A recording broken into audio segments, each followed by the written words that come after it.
कि ये वही है ना जो भगवान श्री कृष्ण ने स्वयं अपने हाथों से राधा रानी जी का श्रृंगार किया था। हाँ जी, ये वही जगह तो है। आप अंदर से एक बार दिखाइए। शाम को कोई रुकता नहीं है, बंदर भी नहीं रुकते इसमें।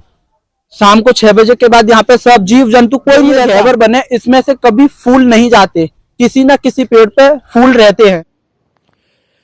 राधे राधे भक्तों, आप सभी का स्वागत है आपके अपने YouTube चैनल ब्रज धाम यात्रा में। तो आज हम आए हैं बरसाना, जहाँ पर स्थित है घेवर वन।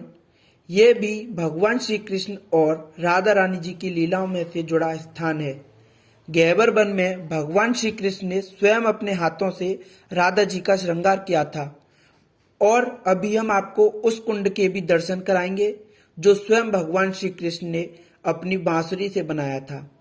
तो उससे पहले आप हमारे ब्रज धाम यात्रा परिवार का हिस्सा नहीं है तो हमारे चैनल को सब्सक्राइब करें और ब्रज धाम परिवार का हिस्सा बने। तो आइए एक एक करके सभी चीजों के दर्शन करते हैं। तो बने रहिए हमारे साथ वीडियो के अंत तक। तो आइए, ये वही जगह है जहाँ पर भगवान श्री कृष्ण ने श्री लाडली जी का खुद अपने हाथों से श्रृंगार किया था। तो यहाँ पर आप सभी दर्शन कर सकते हैं। आइए, करो काम करो आप। जय हो, बोलो राधा रानी की जय। तो आप देख सकते हैं यहाँ पर कि ये वही है ना जो भगवान श्री कृष्ण ने स्वयं अपने हाथों से राधा रानी जी का श्रृंगार किया था। हाँ जी, ये वही जगह है। तो आप अंदर से एक बार दिखाइए। ये देखो ठाकुर जी श्री जी आमने सामने बैठे हुए हैं जी। तो ये श्रृंगारी कर रहे हैं आपस में एक दूसरे का। यानी भगवान श्री कृष्ण स्वयं अपने हाथों से राधा रानी जी का श्रृंगार कर रहे हैं और राधा रानी ठाकुर जी का करती है। अच्छा, तो यहीं से वो लीला उत्पन्न हुई है जहाँ से राधा रानी जी मान करके वहाँ मान मंदिर में जाकर के बैठ गई। हाँ जी, ठाकुर जी चंद्रमा जैसा वर्णन कर देते हैं श्रृंगार का, तो इसी बात पर राधा रानी नाराज होकर मानगढ़ पे बैठ गए। यानी राधा रानी जी पूछती हैं भगवान श्री कृष्ण ठाकुर जी से कि मैं कैसी लग रही हूँ। तो राधा रानी जी को बता दिया भगवान श्री कृष्ण ने कहा चंद्रमा की तरह लग रहे हो। लेकिन राधा रानी जी ने कहा चंद्रमा में तो दाग है।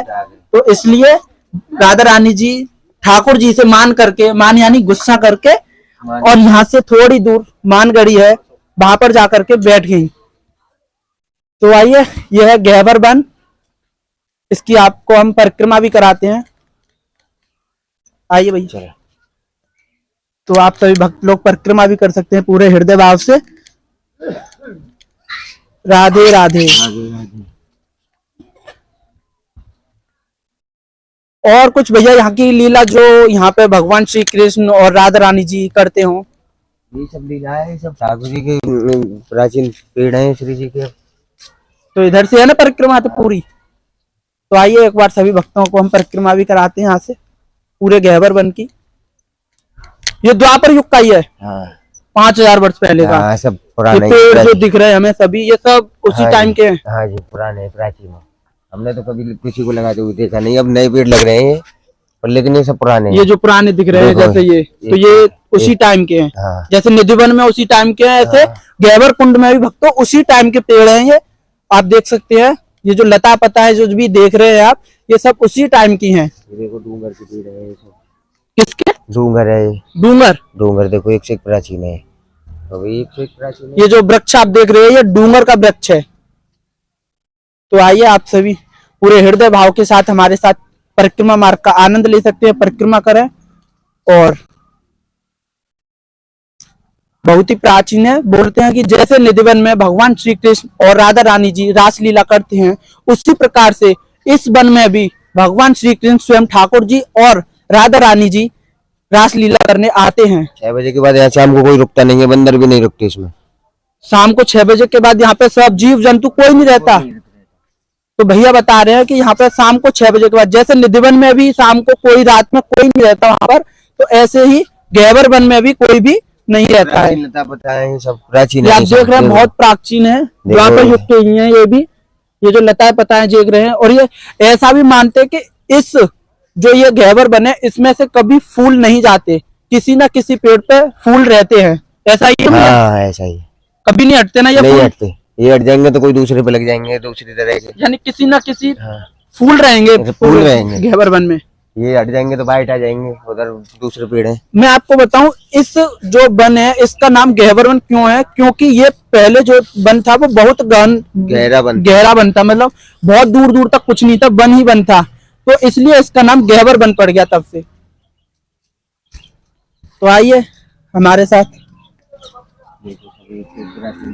और एक चीज और देखिए हमने यहाँ पर, जैसे निधिवन में जो बंदर हैं वो बहुत ही नटखट हैं, जो अभी हमें यहाँ पता लगा है बहुत ही नटखट है, लेकिन यहाँ के जो भी बंदर हैं वो बिल्कुल भी नटखट नहीं है, आपका कुछ भी सामान नहीं ले आएंगे, क्योंकि यहाँ पे अभी एक बाबा ने हमें बताया था कि नटखट यानी कन्हैया जी थोड़े नटखट थे, इसलिए उनके बंदर वृंदावन में भी नटखट है, लेकिन ये राधा रानी जी का गहवर वन है, इसलिए यहाँ पर राधा रानी जी थोड़े नरम स्वभाव की थी, इसलिए यहाँ पे बंदर भी कुछ नहीं कहते हैं। तो आप आइए और बंदर यहाँ पर आपसे कुछ नहीं कहेंगे, लेकिन निधिवन जो है वहां पर आपका चश्मा, मोबाइल कुछ भी लेके जा सकते हैं। तो आप हमारे साथ परिक्रमा कीजिए पूरी व्रजधाम यात्रा परिवार की तरफ से।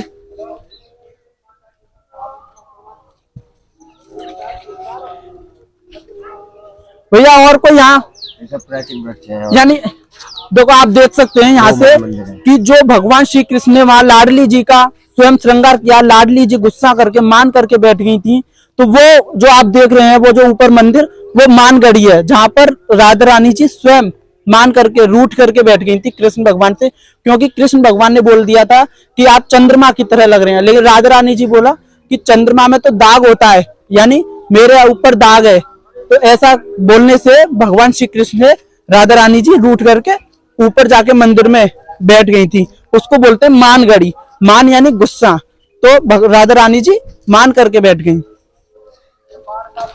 फिर उनको मनाने के लिए, जैसे राधा रानी जी गुस्सा हो गई, तो उनको मनाने के लिए भगवान श्री कृष्ण स्वयं मोर बनके उनके सामने नृत्य किया। यहाँ से ऊपर आप देखेंगे, अभी दिखेगा नहीं पेड़ों की वजह से, तो वहां पर मोर कुटी बनी हुई है, जहां भगवान श्री कृष्ण ने स्वयं नृत्य किया था राधा रानी जी को मनाने के लिए। अभी हम यहाँ से जाएंगे सरोवर यानी राधा कुंड, जो भगवान श्री कृष्ण ने अपनी बांसुरी से स्वयं उसको खोदा था या बनाया था, राधा रानी जी को जब प्यास लगी थी, तो वहां से वो मयूर कुटी, मोर कुटी बोलते हैं उसको, यहाँ से देख सकते हैं, वो सामने जो दिखी है वो मोर कुटी है, जहां से भगवान श्री कृष्ण स्वयं नृत्य करके राधा रानी जी को मनाया था। वहां से थोड़ी दूर मानगढ़ी है, जहां पर आप देख सकते हैं। तो अब आपको हम दर्शन कराएंगे वो राधा सरोवर कुंड, कृष्ण कुंड या गहवर कुंड, तीनों नाम से उसको पुकारते हैं। तो आओ, बने रहिए।